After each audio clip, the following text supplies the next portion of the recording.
بسم الله الرحمن الرحيم. الرحمن علم القرآن خلق الإنسان علمه البيان الشمس والقمر بحسبان والنجم والشجر يسجدان والسماء رفعها ووضع الميزان ألا تطغوا في الميزان وأقيموا الوزن بالقسط ولا تخسروا الميزان والأرض وضعها للأنام فيها فاكهة والنخل ذات الأكمام والحب ذو العصف والريحان فبأي آلاء ربكما تكذبان خلق الإنسان من صلصال كالفخار وخلق الجن من مارج من نار فبأي آلاء ربكما تكذبان رب المشرقين ورب المغربين فبأي آلاء ربكما تكذبان مرج البحرين يلتقيان بينهما برزخ لا يبغيان فبأي آلاء ربكما تكذبان يخرج منهما اللؤلؤ والمرجان فبأي آلاء ربكما تكذبان وله الجوار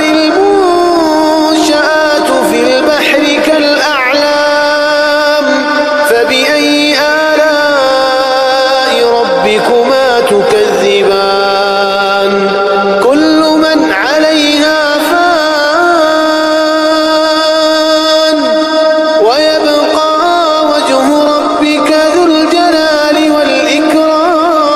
والإكرام فبأي آلاء ربكما تكذبان يسأله من في السماوات والأرض كل يوم هو في شأن فبأي آلاء ربكما تكذبان سنفرغ لكم أيها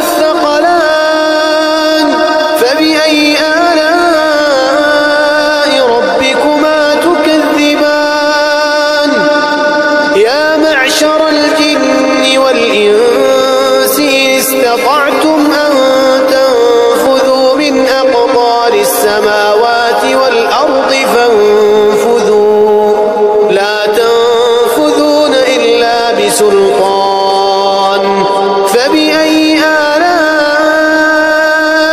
ربكما تكذبان يرسل عليكما شواظ من نار ونحاس فلا تنتصران فبأي آلاء ربكما تكذبان فإذا انشقت السماء فكانت وردة كالدهان فبأي آلاء ربكما تكذبان فيومئذ لا يسأل عن ذنبه إنس ولا جان فبأي آلاء ربكما تكذبان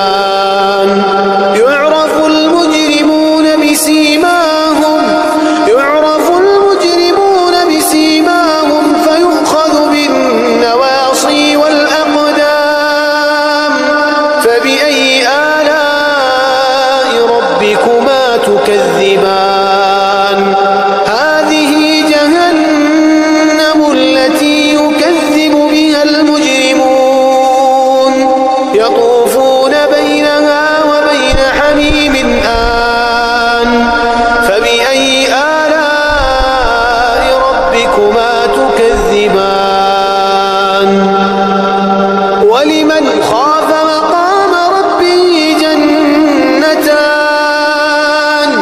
فبأي آلاء ربكما تكذبان ذواتا أفنان فبأي آلاء ربكما تكذبان فيهما عينان تجريان فبأي آلاء ربكما تكذبان فيهما من كل فاكهة زوجان فبأي آلاء ربكما تكذبان متكئين على فرش بطائنها من استبرق وجنى الجنتين